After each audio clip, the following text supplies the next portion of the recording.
હાલો વિદ્યાર્થી મિત્રો, નમસ્તે. મારી યુટ્યુબ ચેનલમાં આપ સૌનું હાર્દિક સ્વાગત છે. તો આજે આપણે વાત કરીશું એસએમસી એટલે કે સુરત મ્યુનિસિપલ કોર્પોરેશનમાં જે સ્ટાફ નર્સિંગની એક્ઝામ આવવાની છે, તો એમના કેટલાક મહત્ત્વના MCQ પાર્ટ 1 એટલે કે ભાગ 1 આપણે જોઈશું. ત્યારબાદ બીજા વિડીયોમાં ભાગ 2 જોઈશું. તો ભાગ 1માં આપણે 1 થી 50 MCQ જોઈશું. તે આપણી એક્ઝામ માટે ખૂબ જ ઇમ્પોર્ટન્ટ છે. આમાંથી પૂછાઈ શકે તેવી ખૂબ જ વધારે શક્યતા છે. તો શ્રી મારા વિડીયોમાં બન્યા રહ્યો અંત સુધી અને દરેક MCQ પર પૂરું ધ્યાન આપો, કેમ કે આમાંથી પૂછવાની ખૂબ જ વધારે શક્યતા છે. તો આ વિડીયો મિસ કર્યા વગર પૂરો જુઓ અને જો સારું લાગે તો લાઈક કરજો, શેર કરજો અને ચેનલને સબસ્ક્રાઈબ કરજો, જેથી બીજો વિડીયો પણ તમારા સુધી સૌથી ઝડપી પહોંચી જાય. તો આપણે જોઈએ હવે એક પછી એક MCQ 1 થી 50 જોઈશું. તો પહેલું, આધુનિક નર્સિંગના જનક કોણ છે? તો એમનો જવાબ આવશે બી, ફ્લોરેન્સ નિઘટિંગેલ. ત્યારબાદ બીજો, પુખ્ત વ્યક્તિનો સામાન્ય પલ્સ રેટ કેટલો હોય છે? તો જવાબ બી, 60 થી 100ની વચ્ચે હોય છે.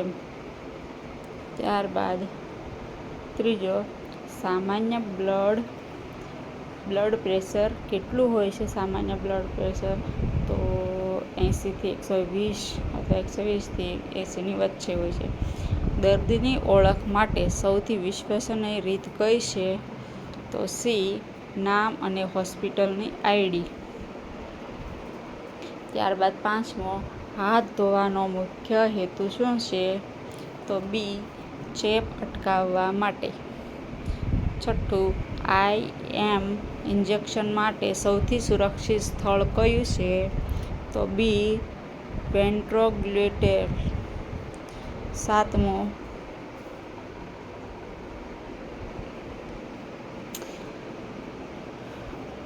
અડલ્ટનો સામાન્ય રિસ્પિરેટરી રેટ કેટલો હોય છે? તો એનો જવાબ બી, 12 થી 20 મિન. આઠમું, શરીરનું સામાન્ય ઓરલ ટેમ્પરેચર કેટલું હોય છે? તો 37°C. ત્યારબાદ નવમું, CPRનો પ્રથમ પગથિયો કયો છે? તો એમના માટે જવાબ બી, ચેસ્ટ કમ્પ્રેશન. 10મું, ઇન્જેક્શન પહેલાં શું તપાસવું જોઈએ? તો ઉપરના બધા એટલે દર્દીનું નામ, દવાની એક્સપાયરી ડેટ, સાચી દવા અને ડોઝ. 11મું, નોર્મલ હિમોગ્લોબિન પુરુષમાં કેટલું હોય છે? તો નોર્મલ હિમોગ્લોબિન પુરુષમાં 13 થી 17 GDL હોય છે. 12મું, અને આ સ્ત્રીમાં કેટલું હોય? તો 12 થી 14 હોય હિમોગ્લોબિન, યાદ રાખજો. ત્યારબાદ 12મું, ડાયાબિટીસ માપવા માટે કયો ટેસ્ટ થાય છે? તો બી, HbA1c. 13મું, નોર્મલ ફાસ્ટિંગ બ્લડ શુગર કેટલું હોય છે? તો એ 70 થી 99. યુનિવર્સલ બ્લડ ડોનર કોણ છે? તો ડી, O નેગેટિવ. એટલે બધાને જ બ્લડ ડોનર કરી આપે છે. 15મું, યુનિવર્સલ રિસિપેન્ટ કોણ છે? એટલે કે બધાનું બ્લડ લઈ કોણ શકે?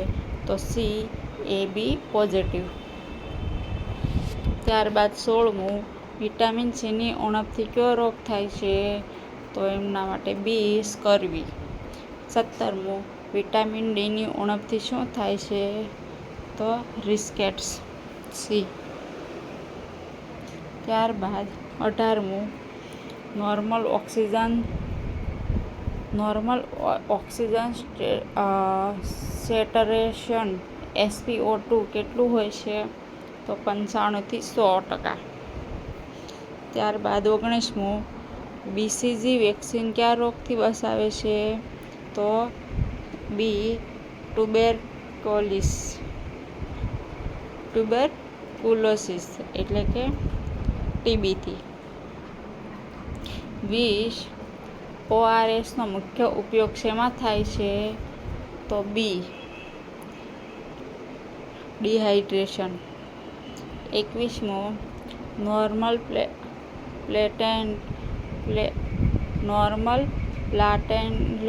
પ્લેટલેટ કાઉન્ટ કેટલો હોય છે?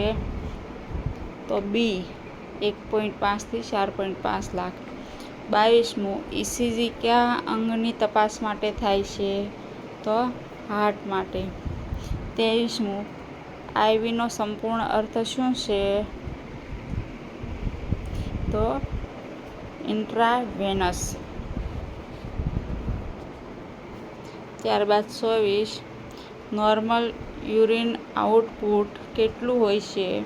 સી 1000 થી 2000. અને 25 હુનું મુખ્યાલય ક્યાં આવેલું છે? તો બી જીનીવામાં. હવે આપણે 26 થી 50 જોઈએ.